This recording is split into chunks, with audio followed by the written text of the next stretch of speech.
Anda masih mendengarkan RRI Radio Tangga Bencana COVID-19. Baik, pendengar, masih dari Jalan Profesor M. Yamin SH nomor 199 Arkoni Bukit Tinggi. Masih di Bincang Pagi edisi hari ini spesial Senin 1 Juni 2020 memaknai momentum hari kelahiran Pancasila juga di setiap tanggal 1 Juni setiap tahunnya di Indonesia. Kalau tadi pertama sudah berbincang dengan Mbak Fauzi Bahar, pagi hari ini kami akan bersama dengan Komjen Polisi Dr. Andes Boy Rafli Amar MH Datu Arangkayu Basa yang lahir di Jakarta 25 Maret 1965, seorang perwira tinggi Polri sejak 1 Mei 2020 menjabat sebagai Kepala Badan Nasional Penanggulangan Terorisme BNPT yang saat ini berada di Jakarta. Selamat pagi, Assalamualaikum warahmatullahi wabarakatuh, Pak Rafli. Selamat pagi, waalaikumsalam warahmatullahi wabarakatuh. Baik, masih di sana Lebaran, kami dari keluarga besar RRI Bukit Tinggi ucapkan selamat Hari Raya Idul Fitri 1441 Hijriah yang bermahir batin. Sama-sama, tentunya kami juga dari Jakarta mengucapkan selamat Idul Fitri 1441 Hijriah. Mohon maaf lahir dan batin untuk seluruh masyarakat yang ada di Bukit Tinggi dan Sumbar pada umumnya. Tadi juga titip salam Pak Fauzi Bahar sama Pak Rafli. Iya, betul. Beliau sama-sama dengan kami waktu kita menghadapi gempa bumi ya pada tahun 2009 di kota Padang dan beberapa kota di Sumbar. Waktu itu ya kita sama-sama dengan Pak Gubernur juga mengatasi kondisi tanggap darurat yang menurut hemat kami cukup mengalami kerusakan yang cukup berat bagi masyarakat kita pada waktu itu. Baik, Pak, kalau memaknai momentum hari kelahiran Pancasila setiap tanggal 1 Juni, kalau dari BNPT apa yang mengakar untuk bisa diteladani atau dimaknai, Pak?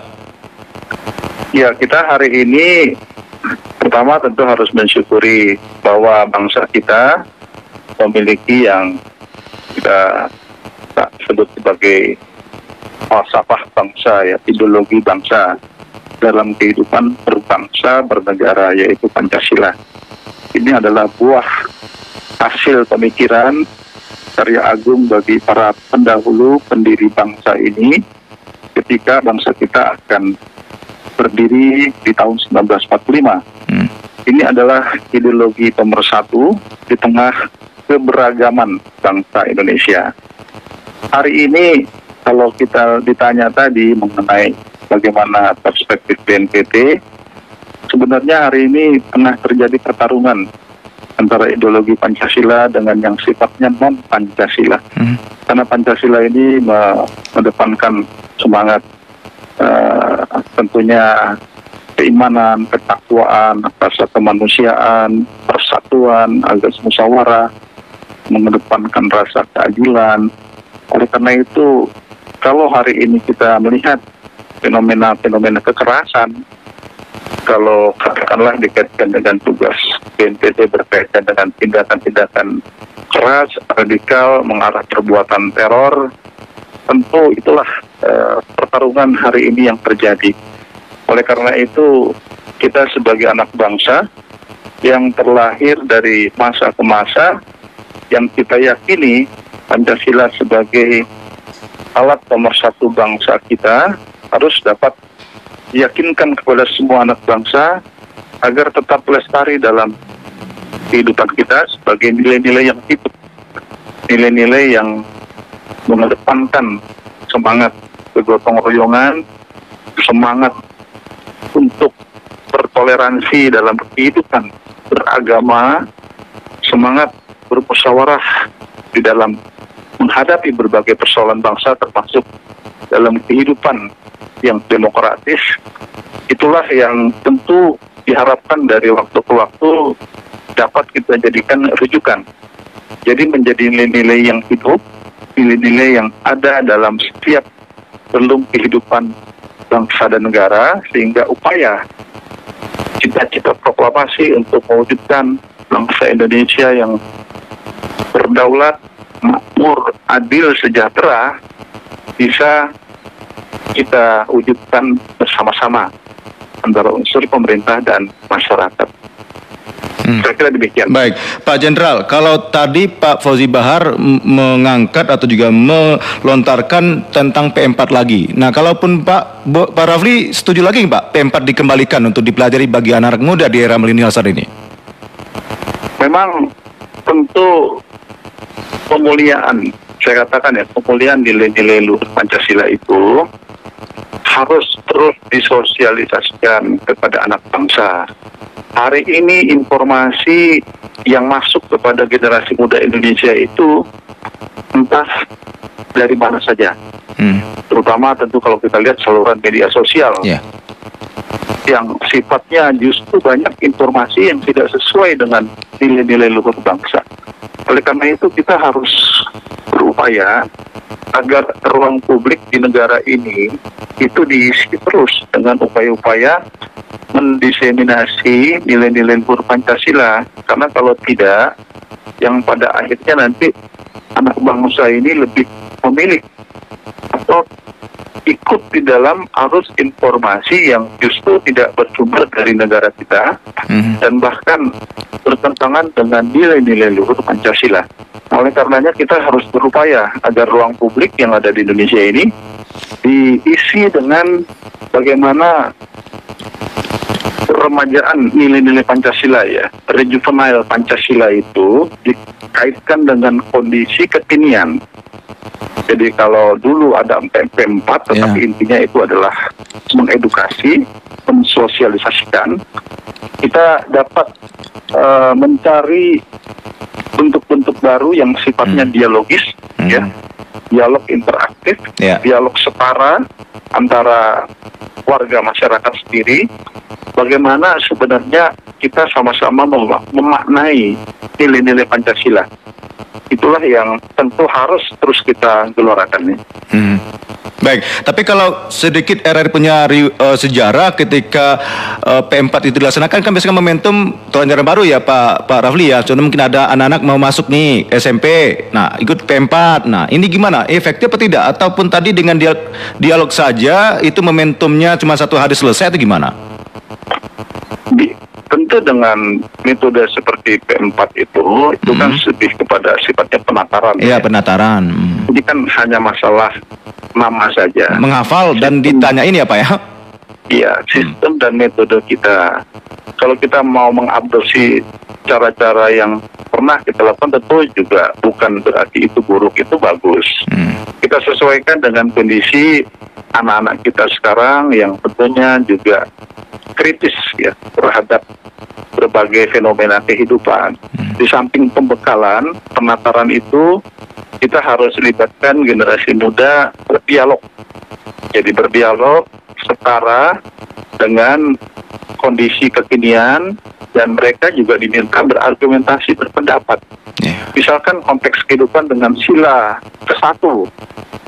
Merupakannya hal-hal yang sifatnya intoleran, bagaimana sikap mereka. Kita minta mereka juga melakukan pengayakan dari pandangan mereka, walaupun kita tentu memberikan bekal awal terlebih dahulu, sehingga mereka mendapatkan atau memperoleh gambaran yang positif, sehingga mereka dapat memaknainya secara baik. Kita tidak ingin justru akhirnya mereka salah juga dalam menyikapi bagaimana Pancasila ini harus dimaknai sebagai falsafah kehidupan berbangsa bernegara. Baik. Nah, jadi kalaupun dari pihak Pak Rafli di lembaga BNPT ini akan bisa bersinergi dengan Kementerian Pendidikan dan Kebudayaan, bagaimana kurikulum ataupun materi masuk supaya lebih jelas nih sejarah Indonesia ke depan, Pak? Benar. Jadi BNPT sekarang ini fokus pada upaya pencegahan yang sifatnya terkait dengan pencegahan potensi ancaman bahaya terorisme dengan melakukan antara lain adalah penguatan terhadap nilai-nilai luhur bangsa. Jadi kita harus bersama dengan seluruh kementerian, lembaga, demikian juga di bidang pendidikan tentunya kita harus sama-sama bagaimana terus menggalakkan agar diskursus tentang Pancasila ini tidak pernah berhenti. Karena ini adalah dasar dalam rangka membentuk karakter ya. Jadi national character building itu perlu dituntun generasi muda kita ini agar mereka memahami jati diri kita sebagai bangsa Indonesia yang berdasarkan Pancasila. Nah, semuanya harus dengan sistem dan metode yang tepat, dialog, dan kemudian juga kita memberikan sebuah ruang kepada mereka untuk berargumentasi secara benar, didasarkan kepada nilai-nilai luhur bangsa yang ada dalam Pancasila. Baik, nah kalau mengacu dari sila-sila Pancasila Pak Rafli, dengan keterbukaan publik termasuk RRI sudah menjadi lembaga penyiaran publik LPP sendiri. Nah, berkaitan dengan persoalan terorisme yang mana Bapak sendiri yang menjabat sebagai petinggi di sana, di lembaga ini kan tanda kutip masyarakat atau juga publik yang mungkin mendapat informasi yang mungkin tidak penuh ya. Ini kan persoalan teroris ini kadang munculnya seperti ini Pak, seperti sinetron juga Pak, kadang muncul, kadang hilang. Ini gimana Pak persoalan yang sebenarnya yang bisa disampaikan kepada publik di pagi hari ini Pak Rafli?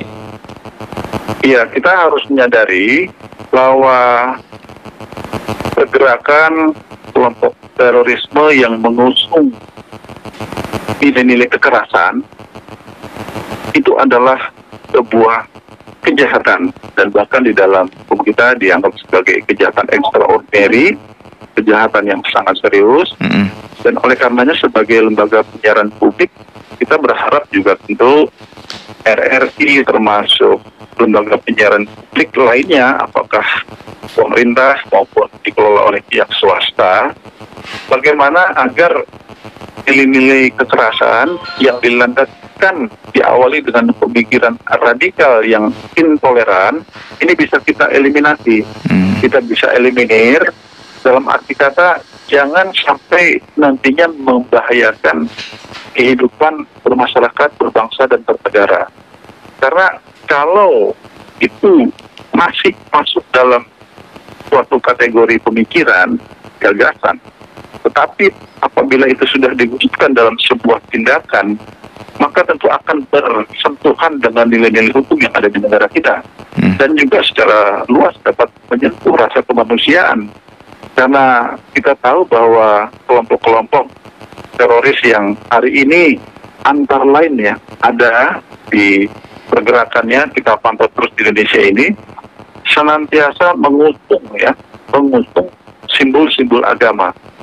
Dan tentu kita tidak berharap masyarakat kita semua terpengaruh dengan pemikiran-pemikiran seperti ini. Seolah-olah memperjuangkan agama, tetapi itu adalah menggunakan simbol-simbol agama untuk kepentingan mereka, yang pada akhirnya masyarakat termasuk aparat juga bisa menjadi korban akibat tindakan-tindakan kekerasan yang mereka lakukan. Ini tentu suatu hal yang kondisi bertentangan dengan nilai-nilai Pancasila yang mengedepankan kemanusiaan dan peradaban. Oleh karena itu, kami berharap dari lembaga penyiaran publik termasuk menjadi bagian yang dapat memberikan pencerahan, memoderasi dalam pikiran keras yang intoleran, yang tidak dapat menerima kelompok-kelompok lainnya dan bahkan berujung kepada tindakan perbuatan yang mengarah teror.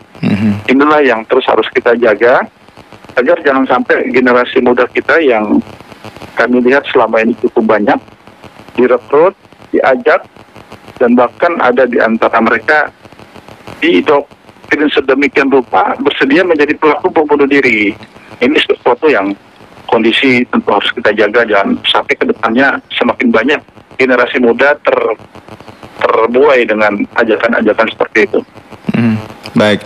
Nah, mungkin ada closing statement Pak Jenderal yang bisa Bapak tekankan juga bersama RRI Bukit Tinggi di kali ini, Pak. Ya, tentu hari ini kita memperingati Hari Lahir Pancasila 1 Juni tahun 2020. Tentu adalah momentum yang sangat baik bagi kita semuanya sebagai anak bangsa yang lahir dari generasi ke generasi untuk tetap sama-sama kita pertahankan jati diri kita, bangsa kita yang memiliki falsafah bangsa, ideologi Pancasila. Ini adalah karya agung dari para pendiri bangsa yang harus kita yakini sebuah nilai-nilai yang sangat tepat di tengah keberagaman bangsa Indonesia. Jadi ini harus masuk, kita gunakan sebagai pedoman di dalam berkarya, pedoman dalam melangsungkan kehidupan berbangsa dan bernegara, dan juga tentu pedoman dalam mempersatukan bangsa Indonesia dari Sabang sampai Merauke yang kita lihat sangat beragam. Pancasila alat pemersatu. Pancasila diharapkan dapat menjadi menetralisir pemikiran-pemikiran radikal yang mengarah intoleransi yang terjadi di negara kita. Demikian, terima kasih. Baik Pak Rafli sudah hadir dan berbincang dengan Radi pagi hari ini, dan mudah-mudahan sukses selalu Pak. Salam dari orang kampung di Minangkabau. Terima kasih. Salam kembali untuk semua masyarakat di Bukit Tinggi dan Sumatera Barat. Baik, selamat pagi. Waalaikumsalam warahmatullahi wabarakatuh. Baik pendengar, itu informasi yang sudah disampaikan oleh narasumber kami yang kedua, Bapak Komjen Polisi Dr. Andes Boy Rafli Amar MH, Datuk Rangkayu Basa, yang mana sebagai Kepala Badan Nasional Penanggulangan Terorisme atau BNPT RI, ya. Dan pendengar, informasi tadi juga akan menjadi acuan untuk Anda, dan untuk masuk RRI kami akan ulas lagi bagaimana respon dari masyarakat dan juga narasumber lainnya yang kami juga sampaikan dalam buletin berita daerah kami, baik pagi atau juga dalam berbahasa Minang, dan juga informasi yang disampaikan bersama Pro 3. Baik pendengar, segera kami akan bergabung nanti di pukul 9 untuk mengikuti pidato Presiden memaknai hari kelahiran Pancasila, dan juga saya Ahmad Ihsan undur diri untuk depart pertama untuk edisi hari ini. Selamat Hari Lahir Pancasila. Saya Ahmad Ihsan undur diri. Assalamualaikum warahmatullahi wabarakatuh. Sampai jumpa.